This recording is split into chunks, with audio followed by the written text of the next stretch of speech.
یہ بات ہم ابتدا میں عرض کر رہا ہوں، سمجھ کے چلیں کہ یہ محنت اصل اپنی ذات کے لیے ہے، ورنہ امت میں دعوت کا تصور محض غیر مسلموں کو دعوت دینا ہے۔ چنانچہ اب بھی پڑھے لکھے لوگ یہ سوال کرتے ہیں کہ نبیوں کو تو دعوت کے لیے غیروں کی طرف بھیجا گیا تھا، آپ ایمان والوں میں محنت کر رہے۔ حیرت کی بات ہے کہ وہ محنت جو موسیٰ علیہ السلام نے فرعون پر کی انتہائی مختصر، اس کو تو دعوت سمجھ لیا، اور وہ محنت جو موسیٰ علیہ السلام نے کی ہے بنی اسرائیل پر کہ ان میں تقوی آوے، ان میں زہد آوے، ان میں اللہ کا تعلق آوے، ان میں اللہ کے اوامر کا امتثال اور اللہ کے اوامر کی اس کی پابندی آوے، یہ سب چھوڑ دیا، اس کو دعوت نہ سمجھا۔ یعنی عجیب بات ہے کہ وہ دعوت جو فرعون کے لیے انتہائی مختصر، حل لک الی ان تزکا، کہ پاک ہونا چاہتے ہو، اتنی دعوت فرعون کو، اور وہ ساری محنت، جس محنت سے وہ نتائج سامنے آئے کہ جس سے کی وجہ سے اللہ نے فرعون کو پکڑا، کیونکہ فرعون کا غرق ہونا بنی اسرائیل کے صبر و تقوی اور اس کی طرف سے آنے والی اذیتوں کے باوجود اپنے دین پر جمنا تھا،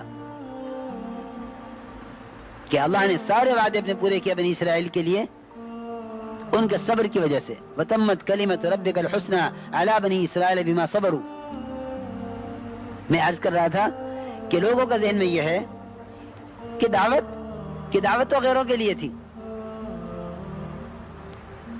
میرے محترم دوستو، بزرگو، عزیزو، امت نے اس دعوت کو اس لیے چھوڑا کہ اس کو محض دوسروں کے لیے سمجھا، اور اس پر یہ کہا کہ اب دین کی اشاعت کے اسباب اور اس کے مادی آلات اور شکلیں بہت ہو گئی ہیں، لہذا اب پھرنے کی ضرورت نہیں ہے،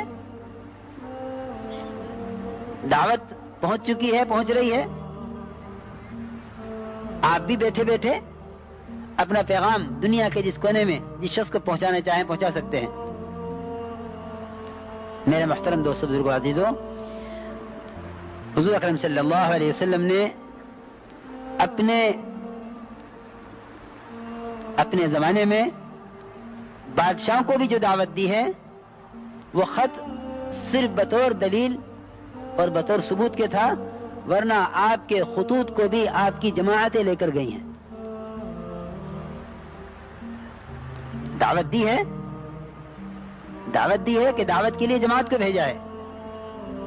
یہ جماعت کہاں سے آ رہی ہے، کہاں جا رہی ہے، کس کام کے لیے جا رہی ہے، یہ بادشاہ کے لیے خط میں لکھ دیا۔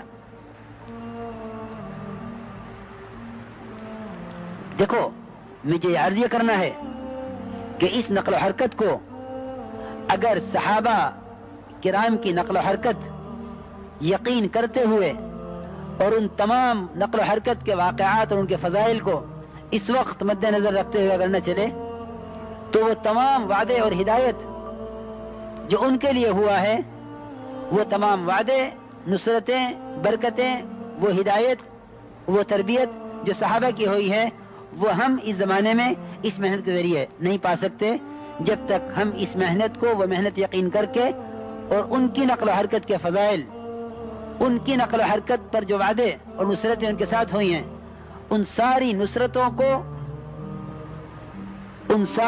کو صحابہ کی نصرتوں سے 10 گنا زیادہ یقین کرتے ہوئے، جیسا فرمایا حضور اکرم صلی اللہ علیہ وسلم نے کہ بعد والوں کی مدد ایک مومن کی 10 صحابہ کے بقدر، اور ایک مومن کو اجر 50 صحابہ کے بقدر۔ اگر ہم اس زمانے میں ان سارے واقعات کا استحضار اور ان کو سامنے رکھ کر نہ چلے، تو جو کچھ اس محنت پر اس زمانے میں ہوا ہے، وہ مددیں، نصرتیں، وہ ہدایتیں اور اس محنت سے وہ تربیت، کیونکہ میرے محترم دوستو،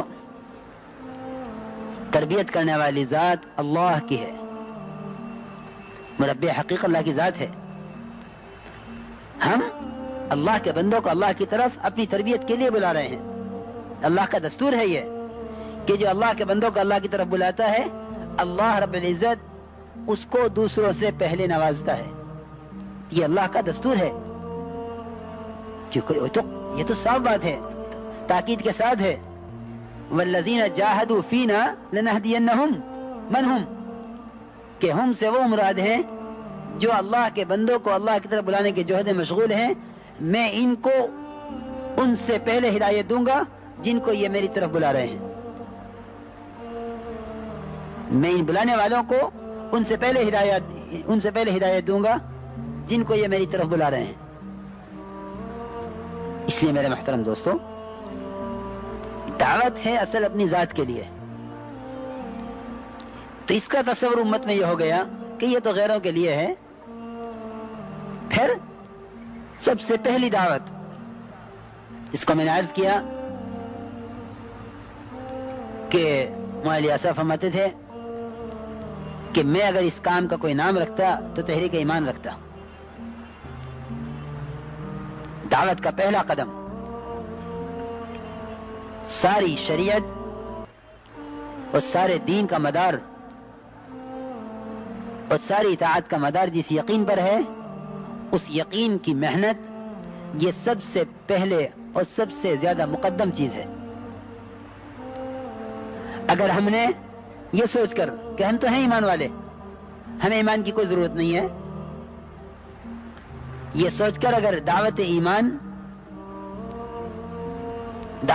کو چھوڑ دیا گیا تو اس سے امت کے اندر سے اللہ کے اوامر پر چلنے کی استعداد ختم ہو جائے گی. اس لیے میرے محترم دوستو, سب سے پہلا کام جو ہمیں سمجھنا ہے دعوت میں, وہ دعوت ایمان کو اپنے لیے اور اپنے ایمان والے بھائیوں کے لیے سب سے پہلے اس کو سمجھنا ہے کہ ایمان کی دعوت کس کے لیے ہے, کہ خود مومن کے لیے. یا ایھا الذین آمنوا آمنوا, ایمان والو تم ایمان لاؤ. دعوت ایمان مومن کے لیے, ایمان والو تم ایمان لاؤ. علماء تفسیر کی ہے ایمان والو مسلمان بنو. دعوت ایمان خود مومن کے لیے. حضور اکرم صلی اللہ علیہ وسلم نے اپنے صحابہ کرام جن کا ایمان قیامت تک آنے والوں کے لیے نمونہ ہے کہ یہ حکم ہے کہ صحابہ کی طرح ایمان لاؤ, آمینو کما آمن الناس, ایسے ایمان لاؤ جیسے ایمان صحابہ کرام لائے ہیں, کیونکہ وہ ایمان نمونہ ہے. ایسے صحابہ جن کا ایمان نمونہ ہے قیامت تک آنے والوں کے لیے, ان کو حکم ہے کہ اپنے ایمان کی تجدید کرو. آپ اندازہ کریں کہ اس زمانے میں اس ایمان کی کمزوری کے ساتھ یہ کہنا کہ دعوت ایمان ہم سے متعلق نہیں ہے. جب وہ صحابہ جن کا ایمان نمونہ ہے قیامت تک کے لیے, ان کو حکم ہے کہ اپنے ایمان کی تجدید کریں. چنانچہ عرض کیا صحابہ کرام نے کہ یا رسول اللہ اپنے ایمان کی تجدید کیسے کریں؟ آپ نے فرمایا اکثروا من قول لا الہ الا اللہ. میرے عزیز دوستو بزرگوں, دیکھو بھائی, یہ کلمہ لا الہ الا اللہ, اس کلمے کو اس کے مفہوم اور معنی کے اعتبار سے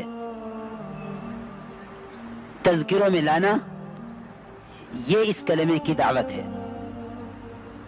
یہ کلمہ بے شک ذکر میں کسی درجہ ہے, لیکن صبح سے شام تک ہماری بول چال, ہمارے دعوے, ہمارا اللہ کے غیر کو سامنے رکھ کر چلنا, اس سب کے اعتبار سے یہ کلمہ لا الہ الا اللہ ہمارے تذکروں میں سے نکلا ہوا ہے.